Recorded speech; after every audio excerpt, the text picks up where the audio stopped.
And now we come to our final part of the story of Acts.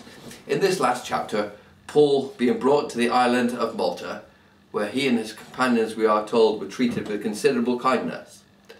Paul was helping to make a fire when a viper attached itself to his hand. Given the superstitious age, people thought that this was judgment. Things were turning bad for Paul. He was fortunate to have survived a shipwreck, but now this viper attaching itself to his hand, people said that he must have done something bad, and the bad things that he had done were about to catch up with him.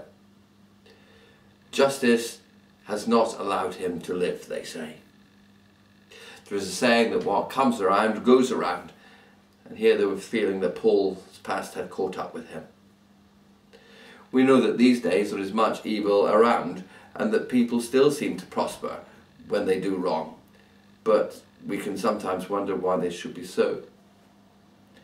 When the people see that the viper has attached itself to Paul's hand and he has not died as they expected, their assessment of him suddenly changes. Now they think that he's a god. How quickly our assessment of people can be made and how easily it can be changed. Paul seeks to convince the people that he is not a god, but what has happened is down to the action of the Holy Spirit in his life. This is the driving force behind the book of the Acts. Some have suggested the book ought properly to be called the Acts of the Holy Spirit rather than the Acts of the Apostles. However, in chapter 28, Paul finds himself in this last part of the book under virtual house arrest. He's given considerable freedoms, people are welcome to come and go and to see him, and he's allowed to continue boldly to proclaim his faith. In the book of Acts, we have encountered considerable friction and controversy in the story. Paul and Peter have had a leadership confrontation.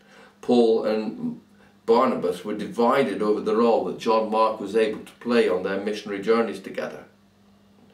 There have been disputes between those who preach and those who wait at tables. And of course the great debate as to how far Jews and Gentiles could share together in being part of the church and what regulations, if any, the Jews would observe should be placed on the Gentile believers. We live in a divided world, nations sometimes in conflict with each other. Should government be held centrally or devolved locally? What's our responsibility to each other in terms of wealth creation and distribution? Even in the church, Christians cannot agree on a number of key issues. In Acts chapter 2, the story of Pentecost has told us that God's Spirit is a unifying Spirit, which draws people together from diverse backgrounds. In this final chapter of Acts, everyone is gathered together. There is unity and a oneness of spirit. Paul prepares to go to Rome and there to face his death, supported and upheld by the love and care of the church and his friends.